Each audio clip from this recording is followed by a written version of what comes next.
아멘. 이 시간 우리 하나님 말씀 같이 보겠습니다. 오늘 본문 말씀은 마태복음 6장 31절에서 34절까지 말씀입니다. 마태복음 6장 31절에서 34절까지 제가 봉독하겠습니다.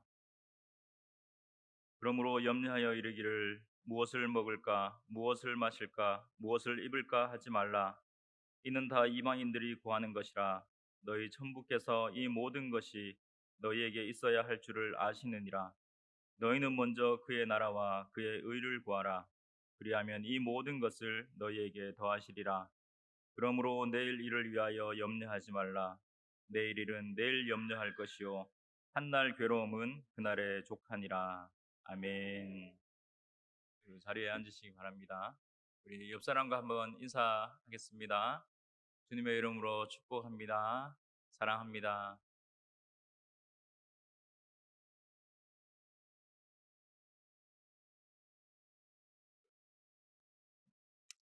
네, 어느덧 8월의 마지막 주가 되었습니다. 시간이 빨리 가는 것 같습니다. 네, 그래도 또 이렇게 더웠던 여름이 지나가고 또 선선한 가을이 이제 또 오고 어, 있음을 또 우리가 소망으로 삼고 또 하루하루 살아갔으면 좋겠습니다. 오늘은 이 마태복음 6장 마지막 부분에 있는 말씀을 가지고 오늘을 사는 신앙이라는 제목으로 같이 말씀을 나누겠습니다. 어, 우리 학교 다닐 때 그 나라의 성립 요소라고 했나요? 나라의 3대 구성 요소라고 했나요? 하여튼 뭐 많이 외우셨을 겁니다. 학교 다니실 때. 아직까지 기억하시나요? 예. 아, 여기 시험 치고 유성교에 들어오셨습니까? 다들 이렇게 공부를 잘하시네요. 주권, 국민, 영토 이렇게 우리가 배웠습니다. 그 중에서 중요한 것이 있다면 뭐그 세 개 다 중요한 것이지만 그 중에서 더 중요한 것이 있다면 아마 주권이 아닐까 그렇게 생각을 합니다. 어, 그 나라를 다스리는 힘이죠. 그리고 그 나라를 통치할 수 있는 권력입니다.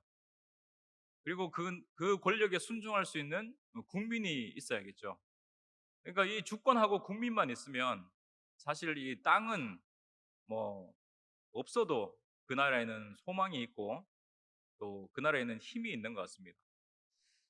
그러니까 뭐 역사적으로 유례가 없을 만큼 그런 일이 있었죠. 기적적으로 나라가 망한 지 2000년이 지났는데 나라가 이스라엘이라는 나라가 어느 날 갑자기 독립을 하는 기적 같은 일이 일어났음을 우리가 역사적으로 봤습니다.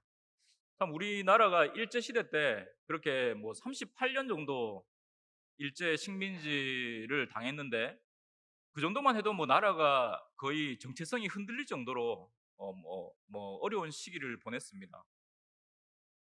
뭐 그렇게 불과 100년도 안 되는 짧은 시간 안에도 그렇게 나라라는 것이 존재가 위태로울 만큼 이렇게 흔들리는데 이 나라는 이스라엘이라는 나라는 2000년이 지났는데 그들의 문화를 가지고 있고 그들의 법과 또 언어를 가지고 이렇게 나라로 독립했다는 것 자체가 사실 기적적인 일이죠.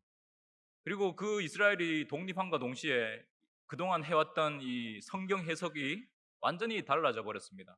그동안 우리는 이스라엘이 없는 것이라고 생각했고 망했다고 생각했고 그래서 성경에 나오는 그러면 이스라엘은 도대체 누굴까라고 계속 해석에 있어서 분분했었는데 그 이스라엘이 딱 독립을 하니까 하나님이 이스라엘을 포기하지 않으셨구나 이것을 이제 알게 된 것이죠. 어쨌든 이 나라에서 중요한 것은 이 주권이라는 것입니다. 그리고 그 주권에 순종할 수 있는 국민이라는 것입니다. 그러니까 뭐 예를 들어서 그 우리나라에 있는 그런 미국 대사관을 한번 생각해 보시기 바랍니다. 그러니까 대사관은 사실 우리는 미국 땅이 아니잖아요. 미국 땅이 아니지만 거기에는 한국의 법이 적용되지 않는 곳입니다. 거기는 우리가 미국의 법이 적용되고 한국의 법으로 그곳에 들어갈 수도 없고, 그곳에는 이제 미국 사람들이 거주를 하면서 마치 자기 땅처럼 쓰고 있는 곳이죠. 거기에서는 미국의 문화와 미국의 법과 미국의 에티켓, 뭐, 가치들, 이런 것들이 존중이 되는 곳입니다. 그러니까 미국 땅은 아니지만 미국의 주권이 거기에는 그 영향을 끼치는 곳이고, 미국의 국민이 거기에서 살고 있는 곳이라는 것이죠. 그러니까 그것과 마찬가지로 우리가 하나님을 믿는다는 것, 이 땅에서 하나님을 믿는다는 것도 그것과 비슷한 처지에 있는 것입니다. 우리가 하나님을 믿는다면 우리는 하늘나라의 시민이고, 비록 우리는 이 한국 땅에 살고 있지만 지금 우리가 살고 있는 이곳은 하늘나라라는 것이 이 성경의 증언입니다. 이 말씀을 한번 보실까요? 우리 빌립보서 3장 20절 말씀을 한번 보겠습니다.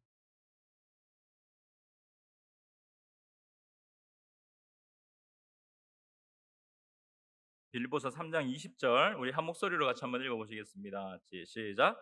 오직 우리의 시민권은 하늘에 있는지라 거기로서 구원하는 자 곧 주 예수 그리스도를 기다리노니. 아멘.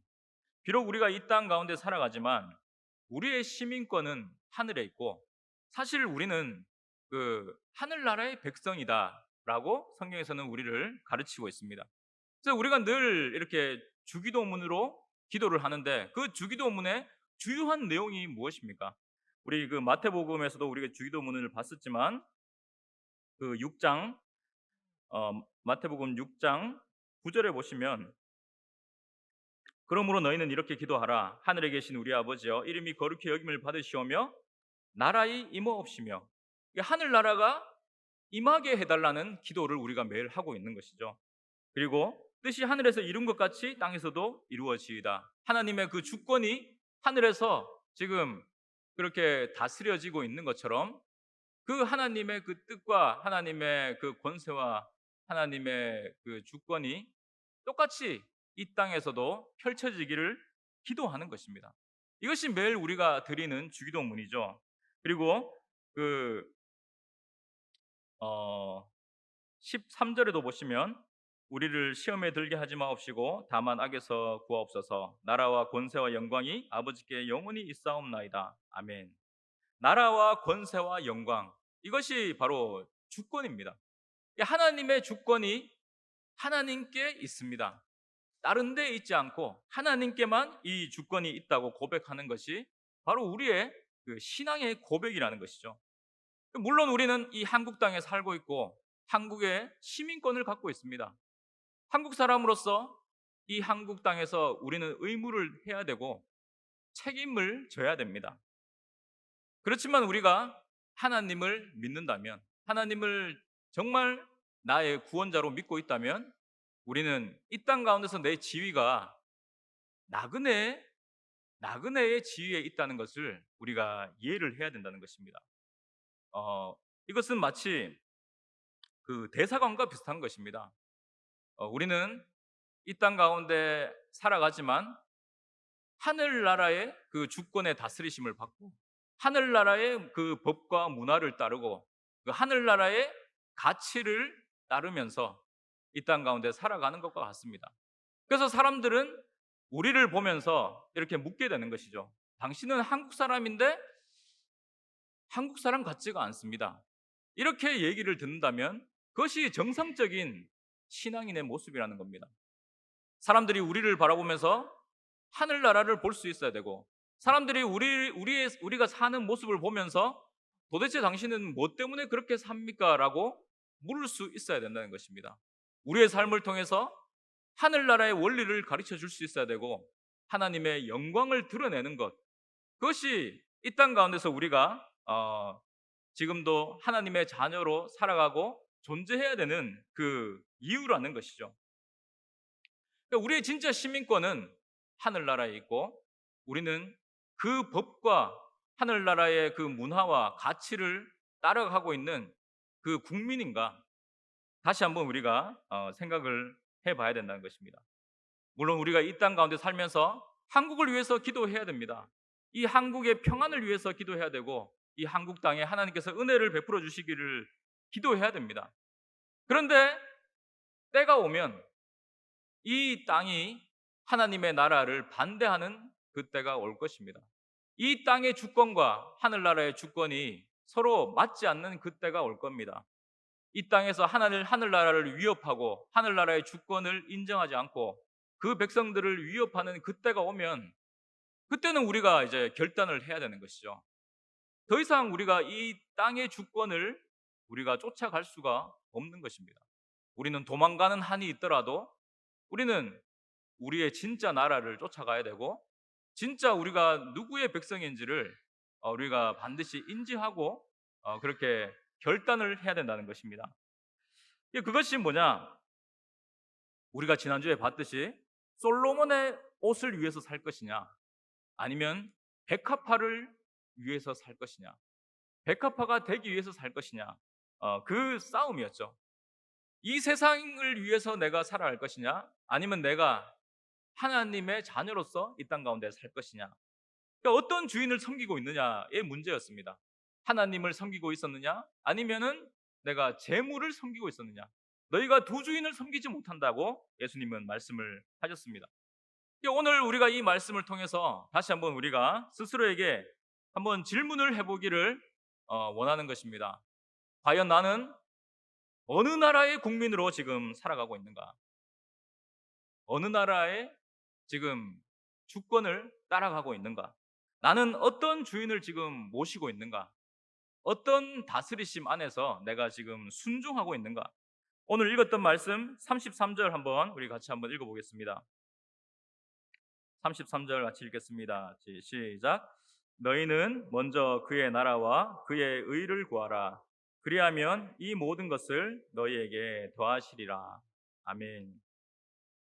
이 예수님의 말씀처럼 우리가 그 나라를 구한다, 그 하나님의 의를 구한다, 그것은 다른 것이 아니라 뭐 내가 죽고 나서 천국 가야지, 천국 가서 그래서 거기에서 하나님의 말씀대로 살아야지, 그 장래일을 말하는 것이 아니고 그 뭐 미래의 일을 얘기하는 것이 아니고 내가 지금 오늘 바로 지금 이 순간에 어느 나라에서 살고 있는가, 어떤 다스리심에 내가 지금 순종하고 있는가를 지금 묻고 계시는 것입니다. 여러분들은 어느 나라의 백성이십니까?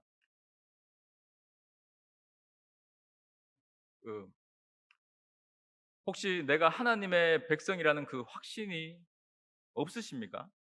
뭐 마음속에 약간 그런 찜찜함이 계십니까? 아직까지 하나님이 나를 인정하시지 않는 것 같은 그런 마음이 있으십니까? 그러면은 한번 스스로 물어보시기 바랍니다. 정말 나는 예수 그리스도를 나의 주님이라고 고백을 하십니까? 자신이 없으십니까? 예수님이 우리의 주님이십니까? 성경에서 말씀하십니다. 성령을 힘입지 않고는 누구도 예수 그리스도를 주님이라고 고백할 수가 없다. 예. 우리가 예수 그리스도를 주님이라고 고백을 한다면 우리 속에 성령이 오신 것입니다. 우리가 성령을 받았다는 것입니다. 그러면은 성령을 받은 사람은 어떻게 되느냐? 하나님 나라의 백성이 되는 것입니다. 우리 32절에 보면은 예수님이 이렇게 말씀하시죠. 이는 다 이방인들이 구하는 것이라. 이방인, 너희 천부께서 이 모든 것이 너희에게 있어야 할 줄을 아시느니라. 하늘 아버지. 그러니까 여기서 예수님이 구별을 두시는 것이 뭡니까? 이방인과 아버지가 있는 사람인 것입니다. 성령을 받은 사람, 그래서 예수 그리스도를 주라고 고백하는 사람, 그 사람은 하늘 아버지가 있는 사람이라는 것입니다. 더 이상 이방인이 아니라는 것이죠. 우리는 같은 아버지를 모시고 같은 하나님을 모시고 같은 나라의 백성으로 시민권을 가지고 있는 하늘나라의 백성이라고 예수님은 우리에게 말씀을 하시는 것입니다. 그 하늘나라의 백성이라면 당연히 그 나라 백성들이 받는 그 복지 혜택이 있죠. 어느 나라나 자국민에게만 주는 그런 혜택이 있습니다. 그런 복지들이 있습니다.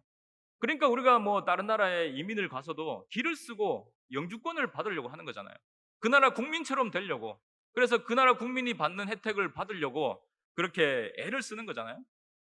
그럼 우리가 이 하늘나라의 백성이 되었는데 하늘나라의 백성으로서 우리가 받는 그 혜택이 뭡니까? 그 하늘나라의 백성으로서 하나님께서 우리에게 주시는 그 국민에게만 주시는 그 복지 혜택이 무엇일까요? 우리 31절 32절 한번 같이 읽어보겠습니다. 같이 읽겠습니다. 시작. 그러므로 염려하여 이르기를 무엇을 먹을까 무엇을 마실까 무엇을 입을까 하지 말라. 이는 다 이방인들이 구하는 것이라. 너희 천부께서 이 모든 것이 너희에게 있어야 할 줄을 아시느니라. 아멘. 하나님께서 지금 우리에게 뭘 주시겠다고 하는 겁니까? 이 말씀처럼 우리가 읽었던 이 말씀처럼 뭐 우리가 죽어서 천국에 가는 거 그것은 뭐 지금 말할 필요도 없고 우리가 지금 이 땅 가운데 살아갈 때에 내가 너희의 아버지가 되어 주겠다. 내가 너희의 인생을 책임져 주겠다. 이것이 그 나라 백성들이 받는 복지라는 것입니다. 왜 입을 것과 먹을 것을 걱정하고 있냐? 아버지가 계시지 않느냐?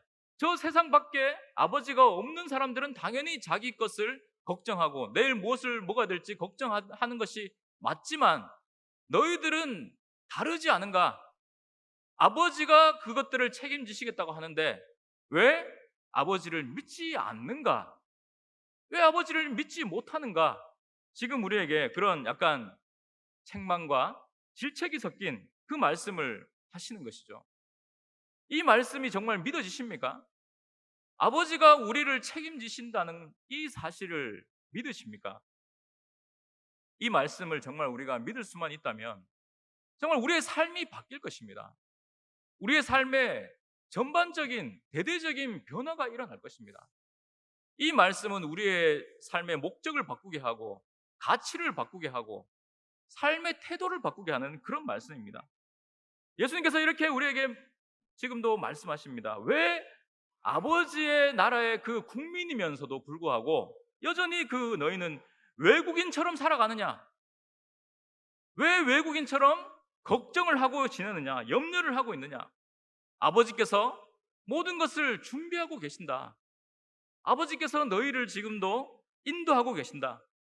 그러니까 너희는 그 나라의 백성으로서 그 나라 백성이 해야 될 의무를 해라는 것입니다.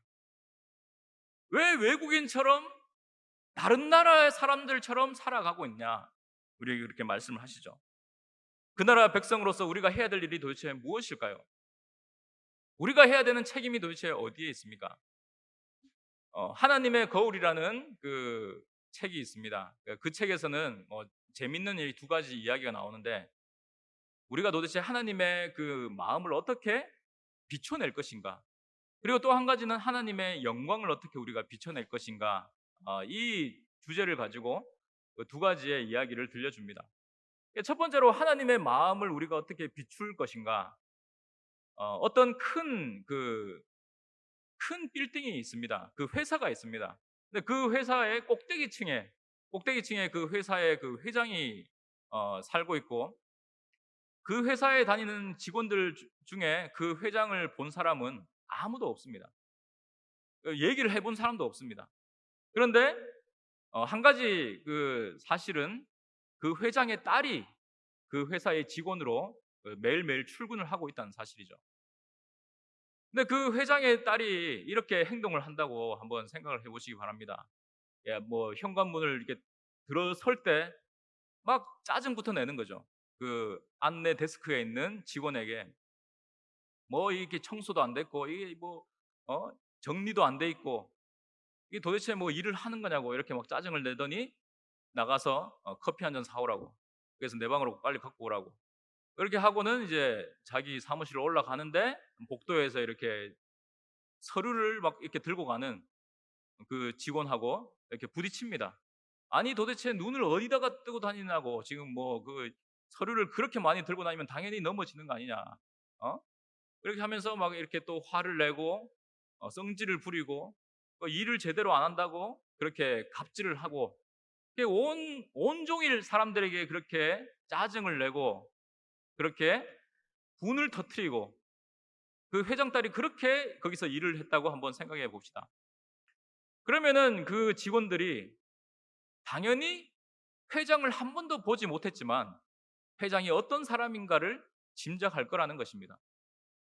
당연히 그 회장은 이 회장 딸처럼 우리를 사람 취급하지 않는 그런 회장일 것이다. 그냥 우리를 단지 도구로 생각하고 일을 시키기에 바쁜, 그래서 우리를 부려먹고 싶어서 안달이 난 그런 회장일 것이다. 그렇게 생각하지 않겠냐는 거죠.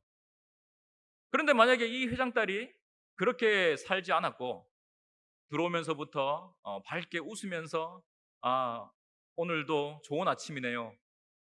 오는 길에 당신이 생각나서 이렇게 아침을 사왔습니다 하면서 빵과 그 우유를 그 안내 직원에게 주고, 또 지나가면서 그렇게 무거운 짐을 들고 가고 있는 직원을 보면은 너무 너무 짐이 많네요. 제가 좀 더 도와드릴게요 하면서 도와주고, 또 사람들에게 늘 친절과 아량을 베풀고 호의를 베풀고 자비를 베풀고, 그렇게 회장딸이 그렇게 거기에서 근무를 했다면 사람들이 어떻게 생각할 겁니까? 당연히 그 회장을 한 번도 보지 못했지만 그 회장의 마음을 알 수 있을 것이다. 그 회장은 우리를 사랑하고 있다.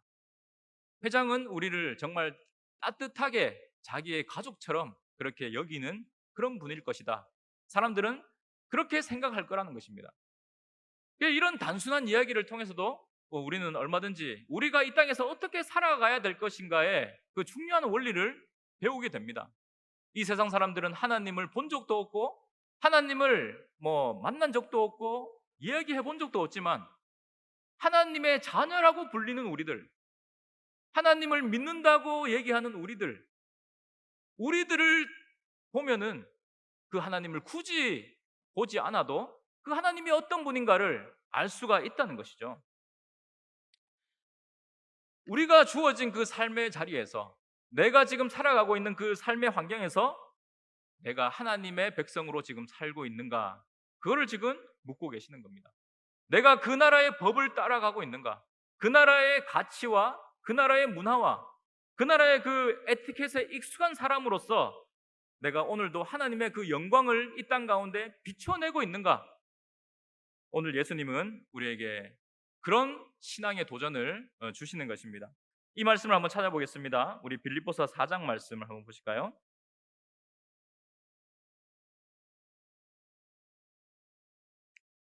빌립보서 4장 8절 말씀, 한 목소리로 같이 한번 읽어보겠습니다. 빌립보서 4장 8절 시작. 정말로 형제들아, 무엇에든지 참되며 무엇에든지 경건하며 무엇에든지 옳으며 무엇에든지 정결하며 무엇에든지 사랑할 만하며 무엇에든지 칭찬할 만하며 무슨 덕이 있든지 무슨 기림이 있든지 이것들을 생각하라. 아멘. 정말로 이것은 세상 마지막을 뜻하는 것이 아니라 이 사도 바울이 마지막으로 내가 부탁한다 이런 말입니다. 마지막으로 형제들아, 내가 당부하고 싶은 말은 이것이다.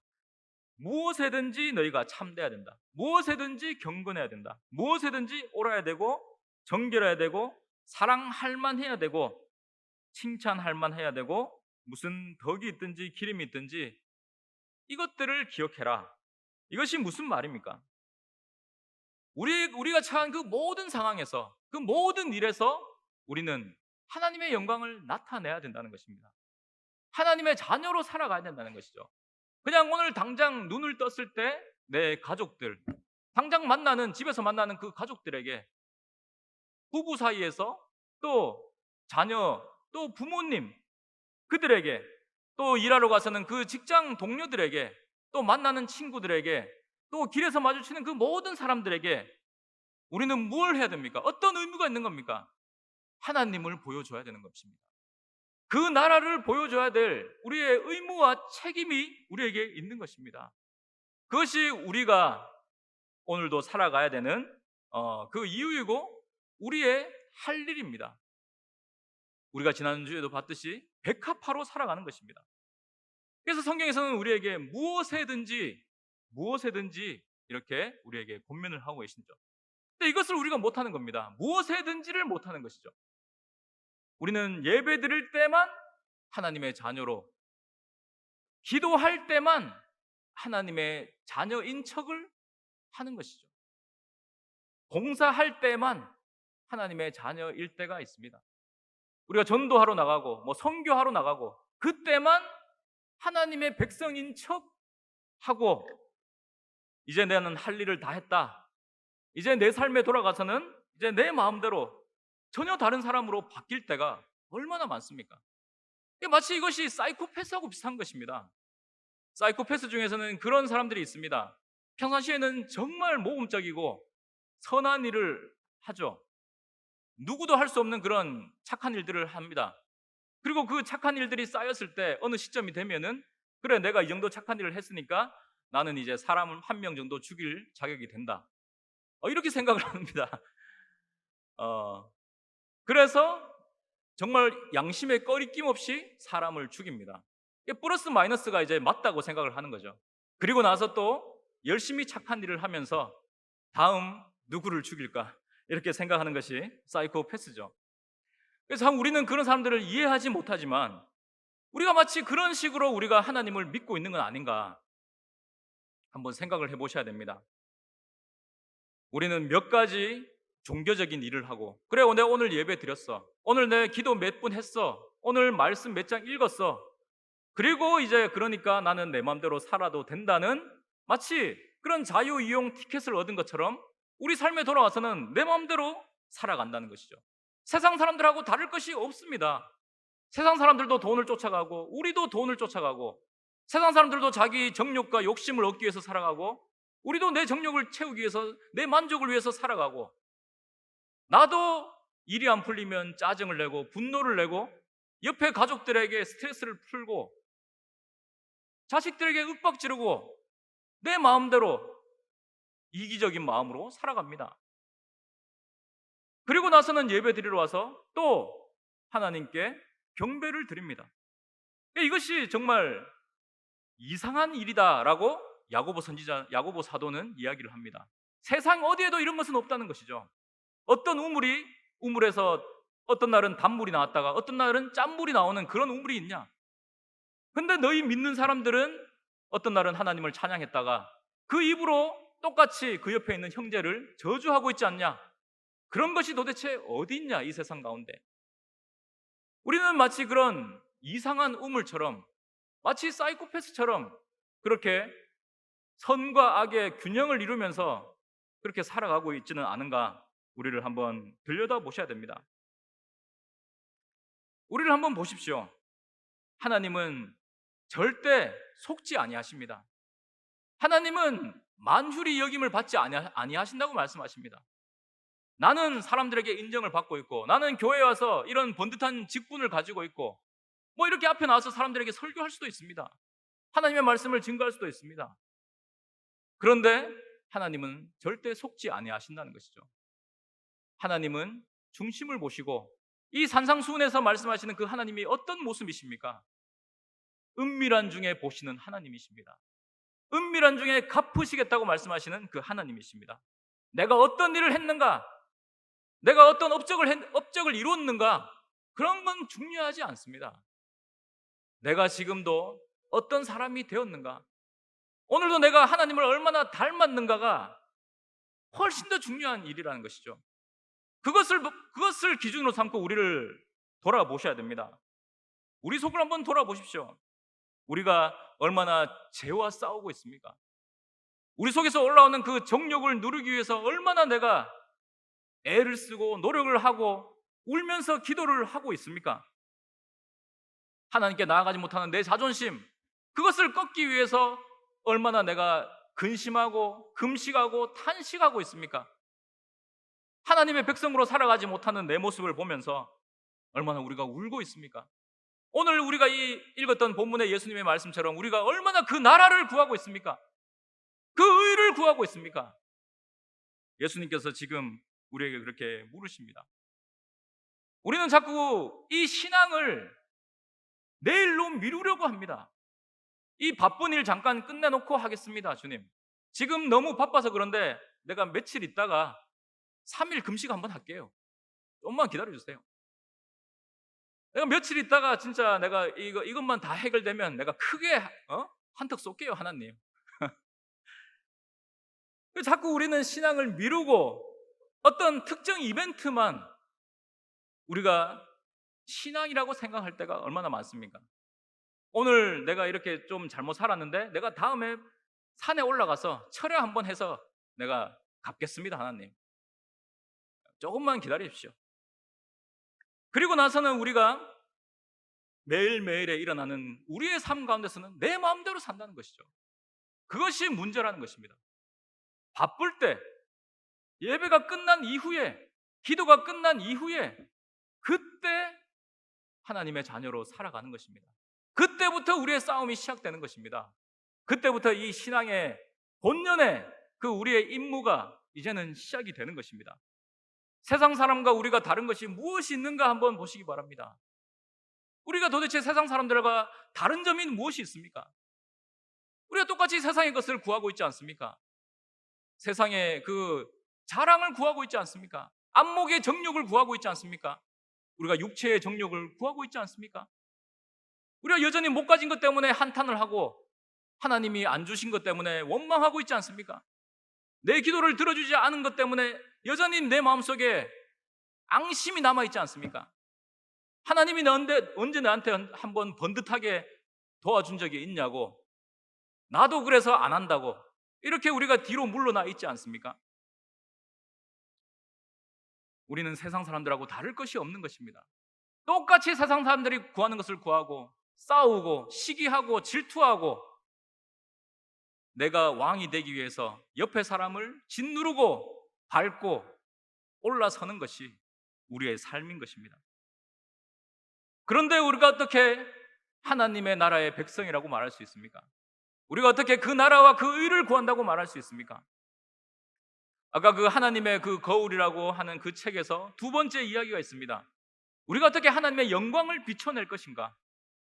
그 작가는 이런 얘기를 합니다. 무인도에서 어떤 사람이 난파를 당해서 거기에서 구출을 기다리고 있습니다. 근데 그 사람이 갖고 있는 것이라고는 거울 한쪽밖에 없는 겁니다.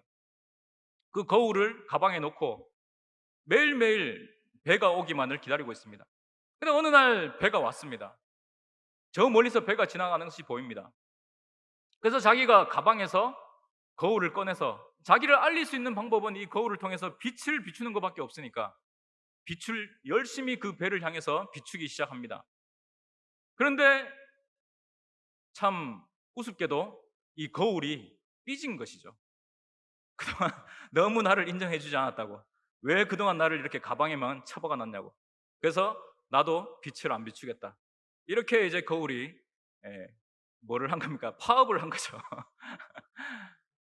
그랬을 경우에 이 주인이 얼마나 허탈하겠습니까? 이 거울의 목적이 거울의 그 존재 이유가 없어진 것입니다. 우리가 마치 그렇게 살아가고 있지 않는가? 작가는 이렇게 묻습니다. 우리의 삶이 마음에 들지 않는다고, 하나님이 나를 인정해 주지 않는다고, 내가 그냥 정말 버려진 어떤 구워다 놓은 보릿자루처럼 이렇게 처박혀 있다고, 하나님은 나에게 관심이 없다고, 나도 내 일을 안 하겠다고 우리가 말할 때가 얼마나 많지 않습니까? 그런데 그 어느 한순간 하나님이 내 영광을 드러내라고 말씀하시는 그 순간이 있다는 것이죠. 우리의 삶을 통해서 그때 그 영광을 드러내지 않는다면 우리는 우리의 삶의 그 목적을 다 달성하지 못한 것입니다. 우리의 삶이 무슨 소용이 있느냐, 이렇게 말씀을 하시는 것이죠.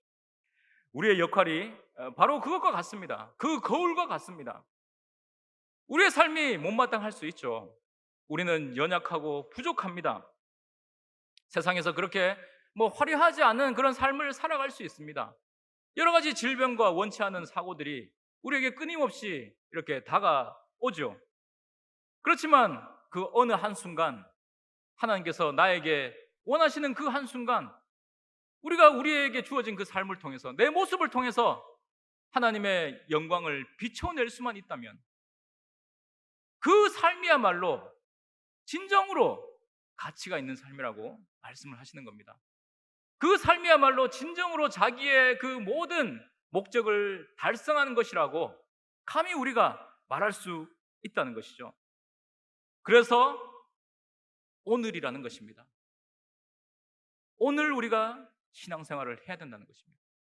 어제 한 것 아무 소용이 없습니다. 어제 한 것은 잊어버리십시오. 내일 일을 우리가 어떻게 합니까? 내일 무슨 일이 일어날지 우리가 어떻게 합니까? 그런데 우리에게 오늘이라는 것이 주어진 것입니다. 선물처럼 오늘이라는 시간이 우리에게 주어졌습니다. 이 오늘 우리가 신앙을 해야 된다는 것입니다. 우리에게 주어진 이 오늘 우리가 할 일을 해야 된다는 것입니다. 이 할 일은 우리가 교회에서만 하는 것도 아니고 오늘 기도한 것으로 그 할 일이 끝나는 것 아니고 우리가 말씀 보는 것으로 그 할 일이 끝나는 것 아닙니다.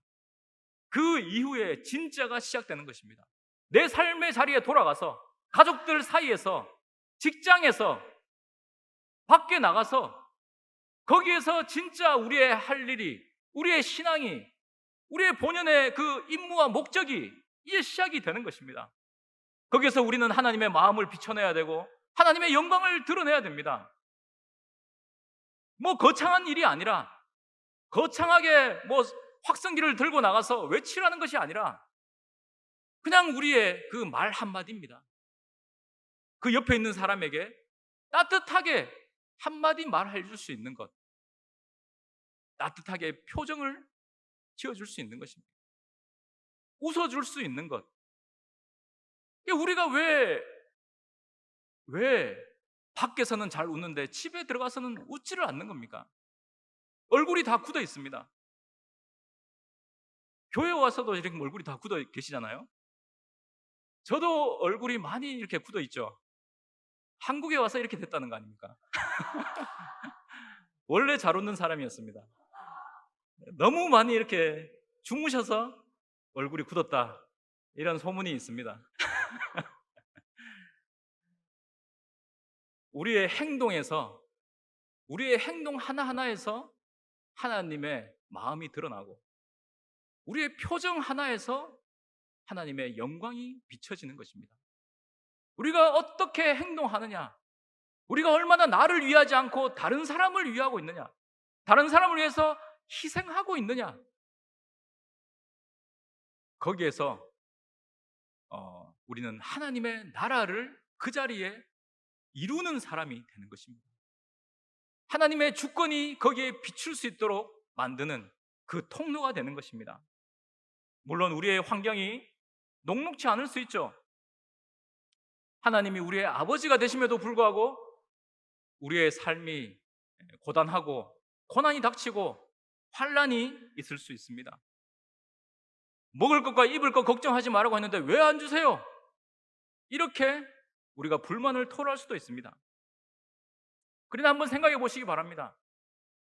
한번 우리의 뒤를 한번 돌아보시기 바랍니다. 한번 따지고 보면은 우리가 언제 좋았을 때 신앙생활을 잘했습니까? 모든 일이 술술 풀렸을 때 하나님을 찾은 적이 있습니까? 모든 것이 다 만사형통했을 때 우리가 마음이 뜨거워졌습니까? 절대 그렇지 않습니다. 편하고 모든 것이 잘 되면 우리는 하나님을 떠납니다. 놀러 가야죠. 언제 교회 옵니까? 모든 것이 좋고 돈이 주머니에 있는데요. 놀러 가야죠. 왜 교회 와서 앉아 있습니까? 오히려 우리에게 어려움이 닥치고 우리에게 고민이 생기고 갈등이 생기고 여러 가지 삶의 그런 환난들이 닥쳤을 때 그것들 때문에 우리는 하나님께 나오게 됐고 하나님을 알게 됐고 그 모든 환경들이 나를 몰아서 하나님 앞으로 이끌어 갔던 것처럼 지금 나에게 주어진 그 여러 가지 거친 환경들, 어려운 조건들, 정말 견디기 힘든 나에게 주어진 이 십자가 같은데 이것들이 우리를 하나님의 자녀로 살아가는 그 삶을 절대 방해할 수 없다는 것입니다. 어려워서 신앙생활 못하겠어요. 이것은 다 핑계라는 것이죠. 하나님이 이 기도 안 들어주셔가지고 내가 오늘 이 모양 이 꼴로 신앙생활 하는 겁니다. 이것은 다 변명이라는 것입니다. 오히려 우리는 그런 것들 때문에 조금이라도 더 하나님께 나아가게 됐고, 그런 것들 때문에 지금 이렇게 이 자리에 앉아서 믿음을 지키고 있는 것입니다. 우리 예수님께서 지신 그 십자가를 한번 생각해 보시기 바랍니다. 예수님께서 언제 그 능력으로, 기적으로 당신을 나타내셨습니까? 하나님을 우리에게 증거해 보이셨습니까? 예수님은 그렇게 하지 않으셨습니다. 예수님은 그 고통 가운데서 십자가를 지었죠. 그 땀방울이 핏방울이 될 때까지 고통 속에서 기도하신 것밖에 없습니다. 그리고 끌려가셔가지고 맞으시고 침뱉음을 당하고 그 무거운 십자가를 지시고 고통 가운데 죽으셨죠. 그런데 그 예수님의 그 정말 보잘것없고 비천해 보이고 하찮아 보이는 그 사형수의 그 죽음, 그 예수님의 그 죽음을 보면서 수많은 사람들이 하나님을 보게 되었다는 거 아닙니까? 그 옆에 있는 그 오른편 강도가 같이 죽어가는 그 예수님을 보면서 뭐라고 얘기합니까? 당신의 나라가 올 때에 나를 기억해 달라고. 그게 도대체 무슨 말입니까? 같이 죽어가는 입장에서 지금 이 상황에서도 구원해내지 못하는 그 비참한 상황에서 어떻게 그 눈에 보이지 않는 그 나라를 이 오른편 강도는 알 수가 있었던 것입니까? 그 예수님의 십자가를 통해서 그 강도는 그것을 바라봤던 것입니다. 그 사형수를 집행했던 그 백부장이 이렇게 얘기를 합니다. 저 사람은 실로 하나님의 아들이었다.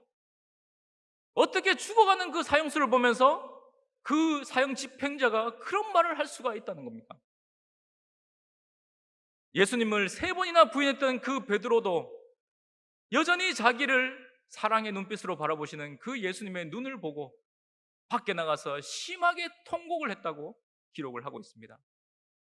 보잘것없이 실패하고 끌려가는 그 예수님을 보면서 이 베드로는 왜 통곡을 했던 것일까요?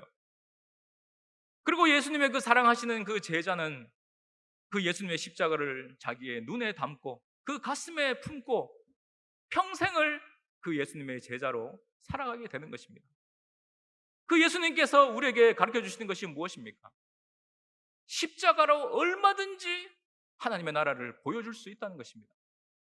그 실패와 같고 그 절망과 같은 그 상황 가운데서 얼마든지 우리가 하나님의 자녀로서 우리의 목적을 감당해낼 수 있다고 말씀을 하시는 것입니다. 우리가 하나님의 그 나라를 구하는데, 하나님의 그 의를 구하는 데 있어서 하나님께서는 우리에게 한 번도 뭔가 부족하게 우리에게 해주신 적이 없습니다. 우리에게 그 주어진 환경이 절대 그것들을 회방하지도 못하고 우리의 앞길을 가로막지도 못합니다. 우리는 우리에게 주어진 그 삶 가운데 얼마든지 지금 내가 처한 그 상황 가운데서, 지금 내가 가진 그 조건 가운데서 얼마든지 하나님의 나라를 보여줄 수 있고 하나님의 자녀로 살아갈 수 있고 하나님의 영광을 비춰낼 수 있다는 것입니다. 그러니까 하나님께 이렇게 핑계 대시면 안 되는 겁니다. 하나님 이거 들어주세요. 그럼 제가 그때 가서 이거 하겠습니다. 하나님 이것만 해결해 주세요. 그러면 제가 그때 가서 이거 하겠습니다. 그런 것은 통하지가 않는다는 것입니다. 오늘 이 시간입니다. 오늘 이 하루입니다. 오늘 하나님께서 주신 이 시간 가운데 내 속에서 올라오는 이 죄와 싸우셔야 됩니다. 오늘 내 속에서 올라오는 그 정욕에 맞춰주시면 안 되는 것입니다. 그것을 제어하기 위해서 이를 악무셔야 됩니다. 오늘 혹시나 기도할 일이 생긴다면 그 자리에서 바로 기도하시기 바랍니다. 오늘 피곤하니까 내일 작정하고 내일 샤워도 한번 하고 기도하자. 이런 거는 안 된다는 것이죠.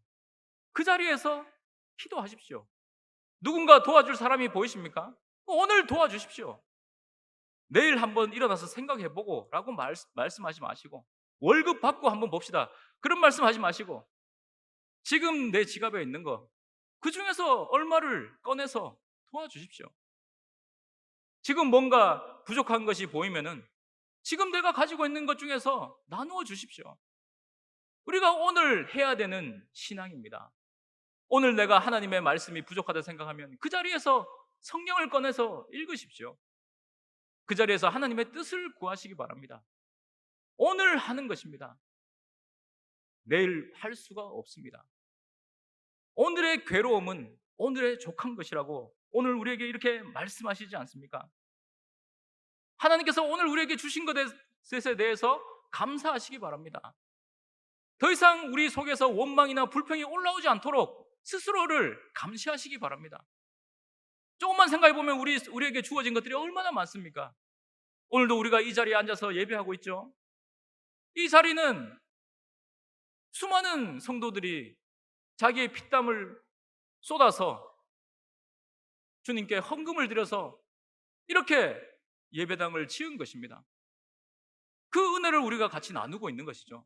누군가가 이름도 없이 빚도 없이 이곳에 와서 청소를 하고 이곳에 와서 의자 줄을 맞추고 거기에 우리가 지금 앉아서 아무런 우리가 심은 것도 없고 지은 것도 없지만 그것들을 같이 누리고 있는 것입니다. 그것이 천국의 원리죠. 이 예배가 끝나면 우리가 무엇이 기다리고 있습니까?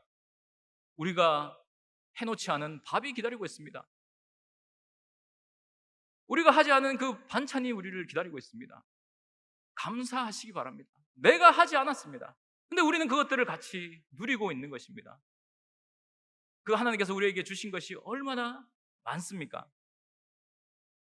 이제는 더 이상 우리 마음속에서 원망이나 불평을 떨어내시기 바랍니다. 하나님께서 우리에게 주시지 않은 것이 없습니다. 만약에 주시지 않았다면 우리에게 필요가 없는 것입니다.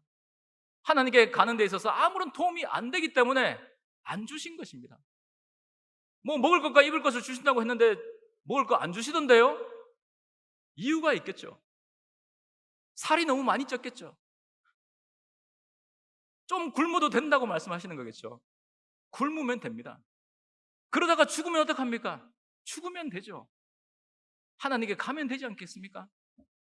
그것이 순교 아니겠습니까? 무엇이 우리의 앞을 가로막는단 말입니까?